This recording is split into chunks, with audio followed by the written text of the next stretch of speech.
바람이 침 던지는 사연, 아파트 4대0에서 시작하겠습니다. 안녕하세요. 저는 결혼한 지 11년이 된 30대 초반의 가정주부입니다. 남편과는 대학교를 졸업한 시절부터 긴 연애를 했습니다. 저희가 아직 결혼을 하지 않았을 당시 남편은 서울에서 혼자 자취 생활을 하고 있었습니다. 대학교에 입학하면서 독립을 한 후로 남편은 계속 서울에서 혼자 지냈다고 했어요. 제 주변에도 남편뿐만 아니라 여러 명이 혼자 자취를 하는 사람들이 있었기 때문에 그렇게 혼자 자취하는 것이 전혀 이상하게 보이지 않았습니다. 그러나 명절이나 방학 때 고향에 내려가는 바쁜 지인들과 달리 남편은 본가로 한 번도 내려가지 않더라고요. 방학 기간에는 그렇다 치더라도 명절에는 가족들이 생각이 나고 만나고 싶을 법도 안 돼. 두 쌍의 혼잡한 좁아터진 저칠방에서 머물러야 했어요. 조이가 연애를 시작한 지 얼마 되지 않았을 때입니다. 설날이 코앞인데 기차표도 안 샀고 가타부타 고향에 내려가 내리다 못해 말도 없이 들어가 방에서만 지내려는 남편을 보고 나는 부모님 집으로 갈 준비 안 할 거냐고 물었더니 자기는 안 가도 된다고 했다. 생각해보니 부모님과 통화하는 모습도 제대로 본 적이 없었어요. 혹시나 하는 마음에 조심스레 왜 안 가냐고 물었지만 남편은 저와 함께 있고 싶어서 그런다면 늦구렁이가 치마를 돌린다라고 했어요. 나는 당연히 명절 때는 가족들과 함께 보낼 계획이었거든요. 남편도 그 사실을 알고 있었고 저랑 같이 붙어 있고 싶다는 말은 그냥 하는 소리라는 걸 순식간에 눈치챘지만 아무래도 제게 말하기 싫은 사양이 있나 보다 싶어서 저도 그때는 더 이상 캐묻지 않았습니다. 그때는 남편이란 결혼까지 하게 될 줄 몰랐기 때문에 이것저것 꼬치꼬치 따지려고 들지 않았거든요.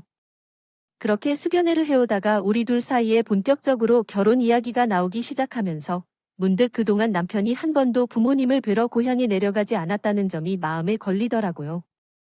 저는 부모님과 같이 살고 있었기 때문에 꽤나 길었던 연애 기간을 거치며 당시 남자친구였던 남편을 우리 가족들에게 이미 소개시킨 지 오래되었어요. 조이 부모님께서도 너무 편을 많이 써주셔서 명절날을 함께 보낼 수 있었어요. 매번 자취방에서 혼자 보내는 남편을 소개시켜준 이후로는 우리 가족과 함께 시간을 보냈었거든요. 그런데 남편은 그동안 부모님을 찾아보지도 않고 저를 소개시켜준 적도 없었어요. 전화 한 통이라도 해줄 만큼도 없답니다. 남편은 항상 예정을 밀어놓으면서 자신의 부모님에 대해 이야기하는 것을 꺼려하는 느낌을 받았어요. 결혼 이야기가 오가는 와중에도 계속해서 말이었거든요. 그래서 이번엔 확실히 그 이유를 알아야겠다고 생각했습니다. 혹시 남편이 돌아갈 고향이 없거나 부모님이 계시지 않는다던가 하는 생각도 들었어요. 남편이 그렇게 하는 이유가 무언지 궁금했어요. 있다고는 눈치를 채고 있었지만 언제까지 맘 편히 말을 해줄 때까지 기다릴 수가 없었어요. 결국 며칠간 고민한 끝에 남편에게 시어머니님과 시아버지님께 정식으로 인사를 드리러 가고 싶다고 제가 먼저 말을 꺼냈습니다. 남편의 정확한 대답을 듣기 위해 돌려서 물어본 거였다고 생각했는데 조의 제1의 남편은 만족스럽지 않은 눈치였습니다. 저는 다시 한번 어차피 상견례를 하게 되면 양가 어른들도 보셔야 되잖아요 라고 하듯이 적어도 그 전에 저를 부모님께 인사드리고 싶다고 채근하듯이 이야기를 했더니 남편이 잠시 망설이며 저에게 털어놓을 게 있다며 자초지정을 듣고 놀라거나 자신을 다르게 생각하지 말아 달라고 부탁하더군요. 그런 남편의 말이 꽤 비약하게 들려 저도 어느 정도 각오를 했지만 남편이 전해준 이야기는 저에게는 상당히 충격적인 내용이었습니다. 남편은 세 분의 아버지가 계시다고 말했습니다. 첫 번째 아버지는 남편이 세상을 보게 해준 가장입니다. 그러나 어린 남편이 태어나고 얼마 지나지 않아 불의의 사고로 세상을 떠나셨습니다. 그래서 남편이 어린 시절이었기에 사진으로 본 얼굴만 기억에 남아있을 뿐 아빠와 관련된 어떠한 추억도 없다고 했습니다. 친아버지가 돌아가신 후 반년 정도가 지난 어느 때 시어머니는 동네에서 세탁소를 운영하시던 분과 재혼을 하게 되셨다고 합니다. 그분이 바로 시어머니의 두 번째 남편입니다. 남편에게는 그분이 진짜 아버지 같았고 그만큼 고도했다고 해요. 어머님이 재혼을 하고 얼마 지나지 않아서 남편과의 사이에 남자아이가 태어나면서 남편에게는 속친 이복 형제가 생겼다고 합니다. 비록 이복 형제이긴 했지만 남편은 아버지에게 차별을 받거나 특별한 은혜 없이 두 형제 사이의 관계도 좋았다고 합니다. 그러나 중학교를 졸업할 즈음에 두 분은 이혼을 하게 되었다고 했어요.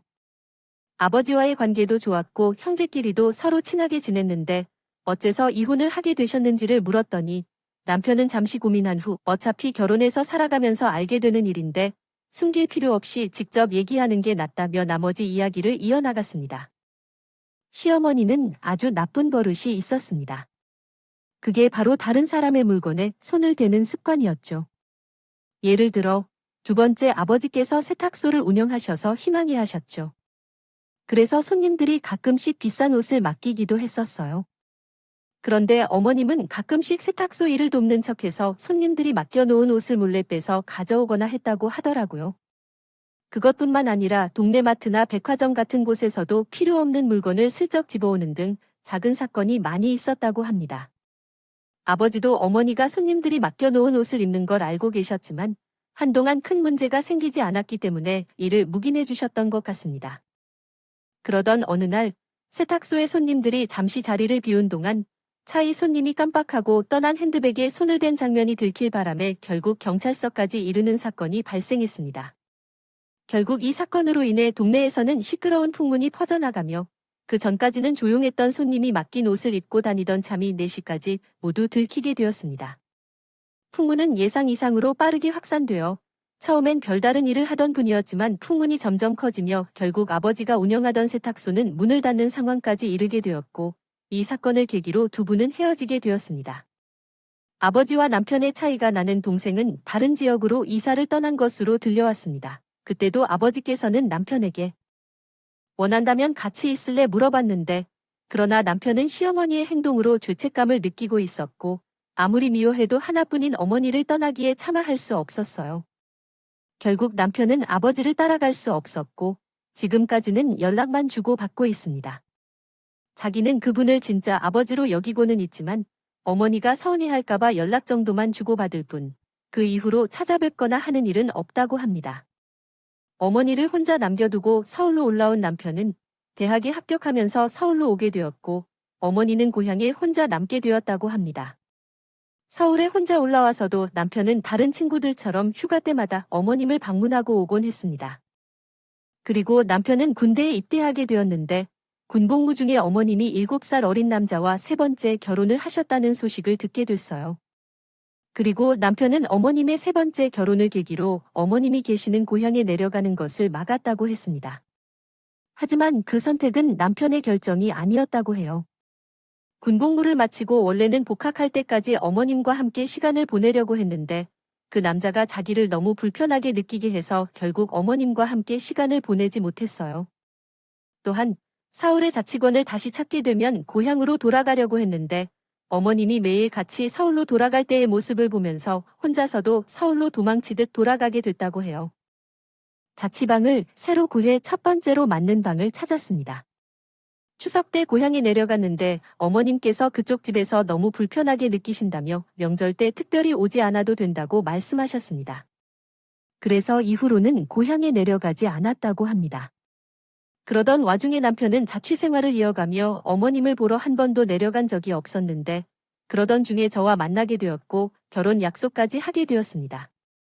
드라마 같은 남편의 이야기를 듣고 나니 남편이 안쓰러웠지만 한편으로는 혼란스러웠습니다. 남편이 잘못한 것은 하나도 없었지만 남자와의 복잡한 가정을 선택하는 결정은 쉽지 않았습니다. 그동안 남편은 정직하고 성실한 모습을 보여주었지만 이 결정에 있어서 과거의 경험이 크게 작용했습니다. 피는 못 속인다고 했으니 찝찝한 마음이 들었던 것도 사실이에요. 하지만 남편은 그런 제 고민을 눈치채기라고 했는지 결혼을 하더라도 시어머니와의 왕래는 거의 없을 것이며 있다고 해도 저에게 어떤 피해도 가게 하지 않을 테니 자기만 믿고 따라와 달라고 하더라고요. 이미 어머니와 왕래가 없는지도 벌써 몇 년째인데 결혼을 하더라도 어머니 쪽에서 자기를 워낙에 불편해하고 있으니 결혼을 하더라도 자기 가족들과 엮일 일은 거의 없을 거라면서요. 그렇게 저는 남편과 결혼을 하게 되었습니다. 실제로 남편의 말처럼 결혼식을 올리기까지 남편이 말한 대로 시어머니와의 어떤 충돌은 없었습니다. 불편을 겪은 일이 아예 없지는 않았어요. 상견례 당시 어머니의 태도가 약간 실망스러운 점이 있었습니다. 아들의 결혼을 축하해준 친척들보다 더욱 눈에 띄었던 것은 어머니가 결혼을 장사로 생각하는 것 같은 태도로 일관했다는 점이었습니다. 결혼식에서 가장 큰 관심을 두셨던 것은 본인이 갖고 싶었던 명품 가방을 예단으로 받아내겠다는 말씀이었는데 상견례 자리에서 이런 발언을 하신 것이 좀 어색했습니다. 이미 뭔가 화기애애해야 하는 자리인데 남편은 매우 화가 나서 이런 식의 행동을 해도 계속하시면 결혼식에도 참석하지 말라고 어머니에게 큰 소리를 쳤습니다.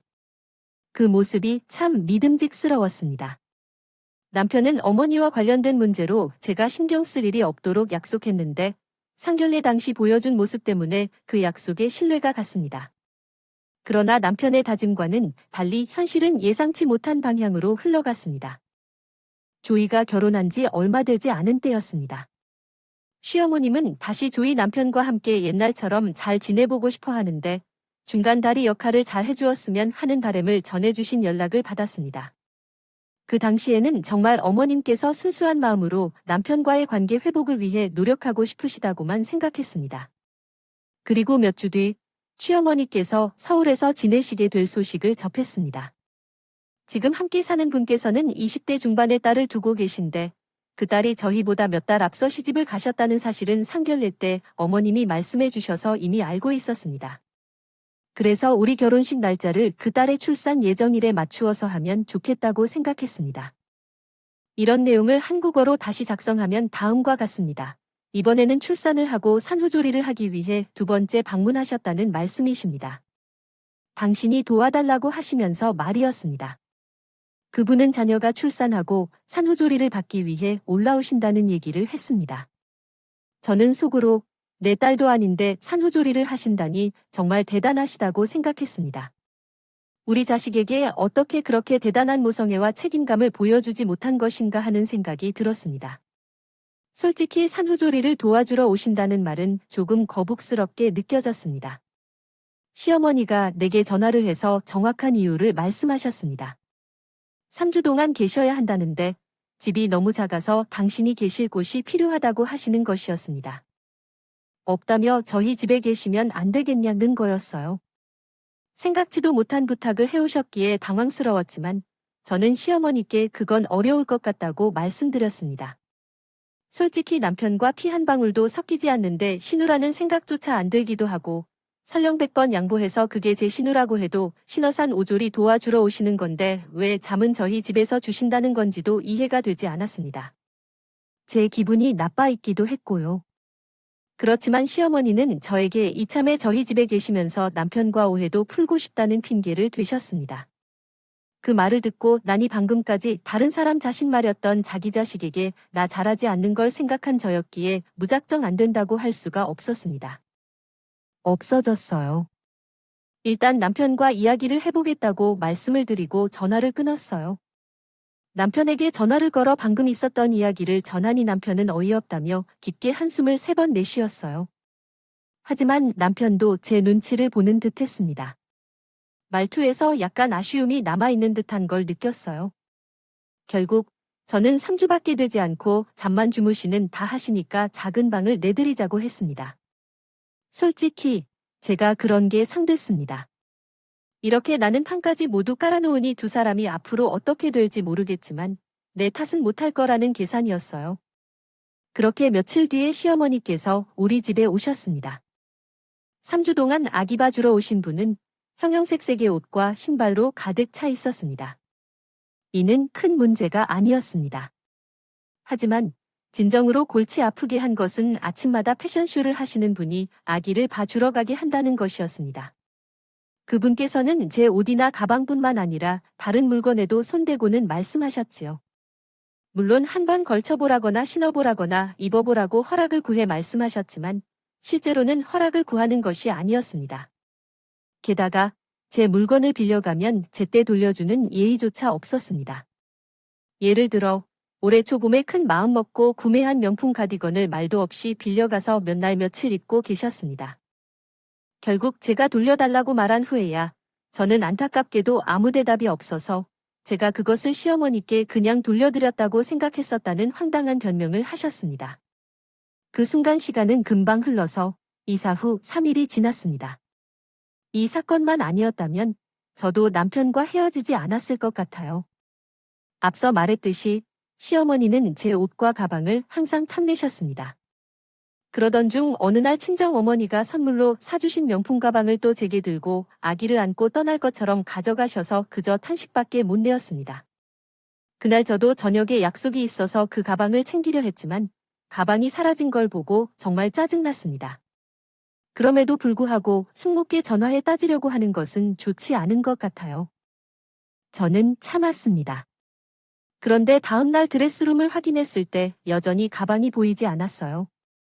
결국 어머님께 제 가방이 어디에 있는지 물었습니다. 어머님은 시어머니가 제 가방을 보자 기저귀 가방으로 사용하기 좋을 것 같다며 예쁘다고 하셔서 그냥 가져가시다고 하셨어요. 그때는 정말 화가 났고 아무리 그래도 제 물건인데 그렇게 허락 없이 마음대로 타인에게 주시면 어쩌냐고 말했습니다. 어머님은 제게 치사하다며 극을 깡노타시피 하시면서 가방 하나 때문에 세뱃노를 가르치려냐고 오히려 적반하장으로 대답하셨어요. 남편이 퇴근한 뒤 시어머니가 잠시 자리를 비우신 동안에 이 과정을 이야기했습니다. 적극적으로 제 편해 주었으면 좋았겠지만 남편은 어차피 결혼할 때 예단을 안 했으니까 한 가방으로 퉁쳤다 생각했다. 더군요, 예단을 안 한 이유가 뭔지 기억이 안 나는가 한마디 꺼냈다. 그런 일이 있었는데 이제 와서 몰라도 되는 속물 같은 말을 하는 거냐고 팔은 역시 말이 안 통하는군. 아쉽더군요. 며칠이 지났는데 드디어 어머님이 약속한 3주가 되었습니다. 어머님이 며칠이라도 더 있겠다고 하면 어떡하지? 솔직히 걱정했는데 오히려 어머님은 제가 잡기라도 할까 걱정이 되어 서둘러 짐을 챙기셨어요. 그리고 거의 저랑 남편이 출근한 새해 인사도 없이 고향으로 내려가셨습니다. 그런 어머님의 모습을 보니 더 잘 해드리지 못해 싹싹하게 느꼈는데 마음 한켠이 무거웠어요. 그런데 얼마 지나지 않아 그 이유를 알게 되었어요. 회사에서 성과급을 받거나 생각지 못한 여유돈이 생기면 조금씩 금을 쌓아가다 보니 어느새 18K 금반지 1개와 24K 금반지 2개로 늘어났었어요. 그러나 어머님이 집을 떠나신 후 금이 없어진 걸 알게 되었어요. 만약 도둑이 들었다면 집이 엉망이어야 하는데 화장품이 담겨있는 통만 비어있어서 화가 났어요. 순간순간 어머님이 가방과 옷뿐만 아니라 제 화장품마저 마음대로 사용했다는 사실이 머릿속을 스쳤습니다. 어쩌다 보니 금을 넣어둔 화장품통을 열어본 것 같았어요. 고민 끝에 남편에게 금이 없어진 것을 알려야 했는데 시어머니의 소행 같다고 설명했습니다. 그러자 남편은 한 번도 보지 못한 듯한 표정을 지으며 저를 믿고 어머니의 과거를 자세히 들은 건데 저는 그것을 약점처럼 이용한다고 하다 하늘을 내렸습니다. 무슨 소리냐고 정황상 그럴 리가 없다고 말하는 것을 알기에 어떻게 며느리가 시어머니를 도둑 취급할 수 있느냐고 내더군요. 분명히 시어머니가 그것을 봤을 테지만 들이밀 만한 확실한 증거가 없어서 미친 듯이 당황하였습니다. 시어머니가 고향을 쫓아가 동네 금방 다 뒤지게 될 것 같다는 고민을 하던 그때였습니다. 요건 내가 시어머니가 시간이 있는 대로 핸드폰으로 중고시장을 검색하여 언젠가 문득 떠올린 일이었습니다. 설마 하는 마음으로 저희 동네와 어머님의 동네를 기준으로 검색을 시작했고 오래 걸리지 않아 제 금반지들을 찾을 수 있었습니다. 이상하게도 시어머니가 금반지를 올린 것을 발견했는데 금이나 명품은 중고 거래를 하면 안 된다는 것을 아마 모르셨던 모양입니다. 남편에게 그 화면을 보여주며 이건 어떻게 설명할 거냐고 따졌습니다. 그때야 남편은 시어머니가 고질병에 걸린 것 같다며 미안하다고 하며 반지는 자기가 빠른 시일 내에 가지고 올 것이라고 했습니다. 그러자 저는 그냥 이렇게 놔둘 수 없다고 말하며 경찰에 신고하겠다고 했습니다. 남편은 가족끼리 그런 일을 신고한다 해서 소용이 없다며 이번에는 진짜 예단을 짜야겠다고 말했습니다. 했다 생각하고 마음을 비우라고 그러더군요. 그놈의 예단 타령은 어지간히 하라고 했었어요. 제가 남편에게 소리를 질렀습니다. 도둑 엄마 둔 주제에 뭐가 그렇게 대단해서 예단 타령이냐고 소리를 치자 남편이 저더러 말 다 했냐며 자기 앞에 있던 신문지를 저에게 던졌습니다. 이거 폭행죄로 내가 신고할 수 있다니까 마음대로 하더군요. 무슨 친족상도 레인지 뭔지를 거들먹거리길래 제가 혼인신고도 안 했는데 친척 좋아한다고 비웃어졌습니다. 그 길로 저는 치밀히 챙겨 친정으로 가 그간 있었던 일을 모두 털어놓았습니다. 친정 부모님은 지저분한 일은 빨리 털어버리는 게 좋다며 빨리 변호사부터 알아보라고 하시더군요. 그렇게 저는 변호사의 도움으로 손해배상 청구를 먼저 시작했습니다. 시어머니와 남편 때문에 이 혼인이 파탄났기에 위자료와 결혼식 비용에 들어간 돈을 청구했어요. 위자료 1,000만 원, 결혼식 비용 1,000만 원 그리고 시세에 맞춘 금값으로 손해배상을 해주면 절도죄로 형사고소는 하지 않겠다고 했습니다. 솔직히 하루라도 빨리 남편이나 시어머니와 관계를 끊고 싶었기 때문에 저도 일을 복잡하게 만들고 싶지도 않았거든요. 남편은 저더러 완전히 날강도라며 울분을 토해 찜한 결과 지를 낳아준 엄마라서 그런지 저에게 3,000만 원을 건넸고 이걸로 합의하자고 하더라고요. 평생을 행복할 줄 알았던 결혼 생활이 이렇게 허무하게 끝나게 된 것에 대해 슬펐지만 그래도 더 지저분하게 끌지 않아서 다행이라고 생각했어요. 어릴 적부터 시작해서 날짜로만 따지면 10년에 가까운 세월을 함께한 사람입니다. 그 10년에 가까운 세월 동안 자기 어머니 차례로 한 번도 가지 않았던 남편이었는데 이렇게 단 몇 달 만에 어머니에 대한 마음이 바뀔 거라고는 생각조차 해본 적이 없어요. 그만큼 철이란 건져 버리기 힘든 게 아닐까 하는 생각도 드네요. 좁아진 자취방에서 혼자 외롭게 명절을 보내던 남편을 동정했기에 제가 할 필요도 없는 오지랖을 부려 이 사단에 낸 게 아닐까 싶기도 해요. 하지만 어차피 그렇게 싫어했던 어머니일지라도 남편에게는 언제나 저뿐만 아니라 다른 것들을 제쳐두고 도일 수준이었던 것 같아요. 이 일이 아니더라도 나중에 무슨 일이 있었어도 남편은 제가 아닌 어머님을 택했을 거예요. 차라리 혼인신고도 하기 전에 이렇게 일찍 헤어지게 되어버린 것이 오히려 제게 더 잘된 일일지도 모르겠네요. 금은 다시 사면 되는 것이고 돈은 다시 벌면 되는 것이지만 이미 한번 깨져버린 부부간의 신뢰는 다시 연결할 수 없는 것이니까요. 남편은 어찌됐든 회사나 기반이 서울에 있기 때문에 엄마를 따라 고향으로 내려가진 않았습니다. 더구나 이렇게까지 해야만 했느냐며 아직도 이 모든 일을 원흉으로 써야 된다고 생각하더라고요. 하지만 제와 결혼 생활을 포기하면서까지 켜낸 어머님이신데도 불구하고 어머님은 남편을 다시 가족의 일원으로 받아주지 않으셨나 봐요. 자신 때문에 아들의 인생이 다시 한번 만신창이가 된 후에도 결국 저는 지난 설날에도 남편과 가족들의 따뜻한 마음을 느끼지 못한 채 다시 한번 혼자 외로운 명절을 보내야 했습니다. 이혼 후에 저에게 어떤 연락도 하지 않았던 남편이 후회한다며 저에게 연락을 해왔다는 걸 알았어요. 자신이 내린 결정을 후회하고 이미 연락을 끊었던 어머니와 다투지 않겠다며 저와 다시 시작하고 싶다고 어렵게 말했어요. 하지만 더 이상 남편을 위해 동정심을 펼치고 싶지 않았어요. 스스로가 그렇게 선택한 외로운 삶은 누구의 결정이 아니냐고 했어요. 이미 한 번 부부의 연을 끊은 사람이라면 다시 2번 어렵게 되돌아올 수 없지 않겠나요? 당신이 다르게 하고 싶은 생각이 없으니 이번에 마지막으로 저에게 어떤 연락도 하지 말아 달라고 요청합니다. 자처한 일이니까요. 그에 따른 책임만 당신이 지능이 있다고 언급했어요. 남편은 앞으로도 계속 독자적으로 지내야 할 것으로 생각돼요. 제가 나쁜 사람일 수도 있겠지만 한편으로는 남편이 그렇게 평생을 잘못된 결정으로 살아간다면 좋겠어요. 저나 남편이나 아직 젊기 때문에 2번째 기회가 있을 텐데 이번 일이 남편에게 다시 2번째 기회를 갖게 되었을 때 어떤 것이 진짜 중요한지 생각해야 할 교훈이라고 생각해요. 그렇지 않으면 그렇게 평생을 가족이란 울타리 없이 혼자 살아야 할 것 같아요. 끝까지 들어주셔서 감사합니다. 오늘의 이야기는 여기까지입니다. 구독과 좋아요, 알림 설정을 부탁드리고 더 좋은 이야기로 다시 찾아뵙겠습니다. 감사합니다.